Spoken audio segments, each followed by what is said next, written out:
Okay, imagine this. You're standing in front of a Dairy Queen counter, staring at that menu of blizzards, right? Classic move.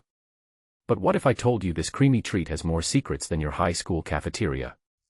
Let's talk about the blizzard. This isn't just a dessert, it's a cultural phenomenon with a backstory that's equal parts genius, theft, and science fair energy. Yeah, I went there. First off, let's unpack the origin story. You ever hear of Ted Drewes? No, not the guy who invented sarcasm. This is a St. Louis frozen custard shop. Turns out, the blizzard didn't just magically appear in 1985 like some divine soft-serve lightning strike. Nope. A DQ franchisee basically saw Ted Drewes flipping upside-down cups to prove their thickness and thought, hey, that's a vibe. Let's steal it. And not just the flipping, candy chunks. That came from a place called Huckleberry's. So, the blizzard is basically a remix of St. Louis' dessert scene. Is this plagiarism or just smart business? Honestly, both. Innovation is 10% inspiration, 90% borrowing your neighbor's homework.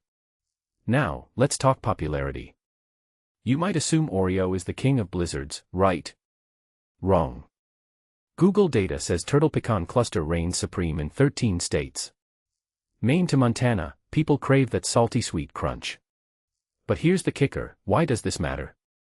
Because this isn't just about flavor, it's about regional identity. Turtle Pecan Cluster is the culinary equivalent of a flannel shirt and hiking boots. It's the, I'm practical but I still own a kayak, of desserts.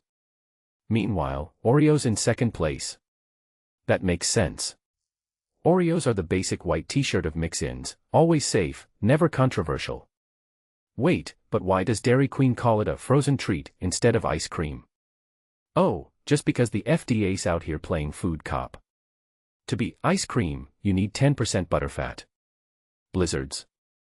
5%. So technically, you're licking a legal loophole. But let's be real, when you're slamming your spoon into that cup, do you care if it's ice cream or government-approved creamy substance? Didn't think so. This is the same logic that lets Oreos call their filling cream instead of cream. Rules are rules, unless you're a corporation with a thesaurus. And here's where it gets wild, the science behind this stuff. Dairy Queen's soft serve has less air than your average fast food shake. Less air equals denser texture. That's why it feels like you're eating a cloud that's been hit by a sandbag. And those mix-ins? They're not just chunks of candy, they're variegates, which sounds like a Star Trek tech spec. Microscopic particulates. Special graham cracker formulas. This is less dessert, more NASA experiment. I mean, the s'mores blizzard took 7 years to perfect. 7 years. That's longer than it takes some people to finish a bachelor's degree. All to recreate campfire vibes without the risk of third-degree burns. Priorities. But my favorite angle here? The Canadian connection. Calgary, yes, Calgary, eats more blizzards per capita than anywhere on Earth. 35 DQ locations in a city of 1.6 million. That's one blizzard shop for every 45,000 people. Meanwhile, Houston, with 2.5 million souls, only has 25. Are Canadians just better at winter snacking? Or is this a, when it's minus 30 degrees Celsius, a blizzard feels like soup situation? Either way, it's a reminder that global dominance often starts in the unlikeliest places. Like, who knew Alberta was the mecca of milkshakes? And then there's the nostalgia factor.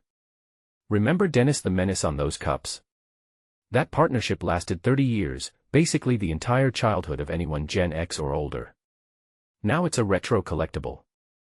Which makes me wonder, what current fast food tie-in will Gen Z obsess over in 2050? TikTok influencers on Slurpee cups? Probably. But here's the real takeaway, the blizzard isn't just a product. It's a case study in branding, physics, and human behavior. It's the McRib of frozen desserts, sometimes gone, never forgotten. People are petitioning to bring back nerds blizzards like it's a political revolution. And on Miracle Treat Day, your $1 cone funds kids' hospitals. So next time you order one, remember, you're not just buying dessert. You're participating in a multi-layered saga of theft, science, and small-town glory. Now if you'll excuse me, I need to go crush an Oreo with a spoon. For research purposes.